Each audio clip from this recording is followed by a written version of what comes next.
Sir, this restaurant isn't for people like you. Please leave immediately. Immediately. Are you sure you want me to leave? You're embarrassing yourself. Sir, this restaurant isn't for people like you. Please leave immediately. Are you sure you want me to leave? You're embarrassing yourself. Are you mad? Do you not know who I can't? I am the owner of this restaurant. You are all fired! Leave now! You are all enjoy food. You are all enjoy food. I spent 15 years building an empire on the simple promise that no person would ever be turned away from my door. Yet here I was, standing in my own lobby, being told there was no room for a man who looked like me. The clattering of silver and the heavy scent of roasted herbs filled the dining room, but none of it felt warm anymore. Standing near the heavy glass doors, in my faded canvas jacket and scuffed work boots, I watched as the receptionist dismissed me with a single downward glance. She did not see the sweat or the sacrifice behind the name etched into the stone facade outside. She only saw a customer who did not fit the image she wanted to project to the wealthy crowd gathered around the bar. My mind drifted back to the nights when my young son and I had nothing but dry toast and a tiny basement apartment, promising each other that if we ever made it, we would build a place where dignity was free for everyone. Her name tag read Brianna, and her practiced icy smile faded the second her eyes landed on my worn outfit. When I asked if there was a table available for a single guest, she barely tapped her screen before telling me the house was fully booked for the evening. I looked past her shoulder toward the main dining area, pointing out at least 4 empty tables sitting beneath the warm glow of the chandeliers. Without offering a second look, she claimed those tables were held for VIP reservations that were arriving any minute. Seconds later, a man in a crisp tailored suit walked through the entrance, chatting loudly on his phone without making eye contact with anyone. Brianna immediately stood up straighter, flashed her warmest expression, and led the man straight to one of the empty tables I had just pointed out. I stood quietly near the oak coat rack, observing the rhythm of the room as staff moved back and forth. Quiet busser named Caleb passed by carrying a heavy tray of glassware, stopping for a brief second when his eyes met mine. Caleb had been with me since the early days when we operated out of a small diner, and though he recognized me instantly, I held up a gentle hand to keep him silent. For over an hour, I remained in the shadows of the entrance, watching how the staff treated every person who walked through the heavy front doors. A middle-aged laborer, who had clearly just finished a long shift, was given the exact same cold treatment I received. Meanwhile, anyone carrying designer bags or wearing expensive jewelry was immediately greeted with enthusiasm and ushered into the prime seating areas. This was not the sanctuary I had promised my late wife we would create before she passed away. We had built this foundation on respect, making sure that kindness was served before the food ever touched the table. Watching my creation drift so far from its core principles caused a quiet ache that no level of commercial success could ever heal. As the dinner rush reached its peak, an elderly woman, leaning heavily on a wooden cane, shuffled through the entrance, looking exhausted from the cold air outside. She politely asked Brianna if she could sit for just 20 minutes to drink tea and rest her feet before taking the evening bus home. Brianna did not even check her screen this time, flatly telling the woman that they did not waste prime tables on single beverage orders. The old woman nodded sadly, her shoulders slumping as she prepared to step back out into the biting wind.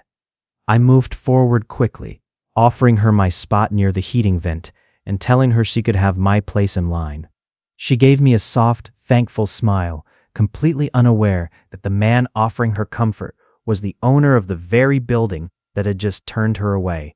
Caleb watched the entire interaction from across the service counter, his expression turning grave as he realized how deep the problem went. He knew that my presence here was not a social visit, but an audit of the soul of the business. The atmosphere in the lobby was growing heavier by the minute, and the true test of our values was about to walk through the door. A young mother walked through the heavy glass doors, holding the hand of a small boy whose shoes were worn thin at the soles. Her eyes were tired, carrying the heavy weight of someone who spent every hour worrying about the next paycheck. She looked nervously around the grand dining room, tightly gripping a small, faded purse as she approached the host stand. She asked softly if she could order a small side dish for her child and sit near the corner until the cold rain outside stopped. Brianna did not even glance at the child, resting her hands on the podium before informing the mother that the establishment required a minimum spending limit per guest. The mother swallowed hard, her face turning pale as she asked if her son could simply share a plate with her. From across the floor, the manager Derek stepped over, his arms crossed over his chest with an air of complete authority. He told the mother that split plates were strictly against company policy and suggested she find a fast food restaurant down the street instead. The little boy pulled on his mother coat, whispering that he was hungry, a phrase that stabbed right through my heart. I remembered sitting in a freezing car 20 years ago, counting nickels just to buy my own son a plain burger while I pretended I had already eaten. I stepped out from the shadowed corner of the lobby, my boots making a slow, steady sound on the polished hardwood floor. The manager glared at me, asking if I was lost or if I needed directions to the exit. I looked him dead in the eye and told him that no mother would ever be turned away from this building as long as the roof remained standing. Derek chuckled mockingly, telling me that a man in dirty work clothes had no right to tell him how to run a fine dining establishment. Several nearby tables fell quiet as guests began turning around to see what was causing the disturbance. Brianna threatened to call security to have both me and the Young family escorted off the property for causing a scene. Caleb set down his tray on a nearby side station, his hands trembling slightly as he prepared for the inevitable crash that was about to hit the room. The manager took a step toward me, raising his voice to demand that I leave before things got ugly.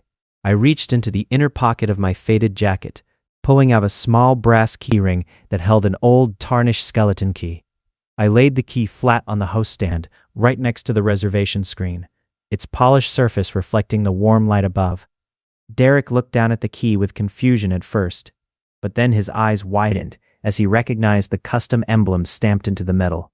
It was the original master key to the very first location, an item known only to senior executive staff and mentioned in every orientation handbook. Derek looked up from the key to my face, all the color instantly draining from his skin as his confidence vanished into thin air. He stuttered slightly, trying to assemble words that suddenly refused to form in his throat. Brianna looked back and forth between her manager and me, completely unaware of why a simple key had reduced her boss to absolute silence. Derek whispered my name under his breath, a sound so faint it was almost swallowed by the ambient noise of the restaurant. Word spread among the senior waitstaff like a silent wave, passing from server to server until the entire room seemed to freeze. The arrogant posture Derek had maintained just seconds ago completely dissolved into a posture of panic and humiliation. He realized that every decision he had made tonight had been witnessed by the man whose name was etched in gold outside the front doors. The real story of what this restaurant stood for was about to be reclaimed, and the lesson was only just beginning. The silence across the grand room became so heavy that you could hear the soft humming of the overhead lights. Every staff member stood motionless, watching as Derek stumbled over his words, frantically attempting to craft an apology for how he had acted. Brianna stared at the brass key resting on the host stand, her breath catching as the reality of her mistakes sank deep into her chest. I did not raise my voice, nor did I wave my hands in anger, because quiet disappointment always cuts far deeper than rage ever could. I walked past the host stand directly to the young mother, taking her damp coat and hanging it carefully on the mahogany rack nearby. I guided her and her small boy to the largest, brightest window table in the center of the main dining room, pulling out their chairs myself. My son Leo, who runs our kitchen operations, stepped out from behind the swinging doors after hearing the sudden hush fall over the house. He took one look at me in my faded canvas jacket, then at the stunned manager, instantly understanding everything that had unfolded in my presence. Leo walked over with a warm smile, placed his hand on my shoulder, and asked the young boy what his absolute favorite meal in the world was. I turned back to face Derek and Brianna, whose faces were completely drained of color as the surrounding patrons watched the scene unfold. I told them that this establishment was built on the tears, sweat, and sacrifices of people who knew what it felt like to have nothing. When we forget to show basic empathy to a mother trying to feed her hungry child, we lose the right to call ourselves a place of hospitality. Derek bowed his head in complete shame, unable to meet my eyes as he whispered that he had only been trying to protect the bottom line. I reminded him that a business without a soul is just an empty building and that no profit is worth losing our humanity. I instructed Derek and Brianna to take off their name tags and spend the next month working alongside Caleb in the dish room to remember what hard work and humbleness truly mean. Leo personally brought out 2 steaming plates of our finest roast beef and fresh buttered vegetables, setting them down before the mother and her child. Eyes filled with tears, the mother tried to thank me, but I simply smiled and told her that her presence had restored the heart of my restaurant. The entire room erupted into soft applause as guests at neighboring tables realized the true meaning of what they had just witnessed. As the evening ended, I sat quietly at the bar with a simple cup of black coffee, watching the restaurant return to a warm, welcoming sanctuary. People from all walks of life were now sitting side by side, sharing meals and laughter, without judgment or prejudice. True success is never measured by the luxury of your surroundings, but by the size of the shelter you build for others when the storm comes.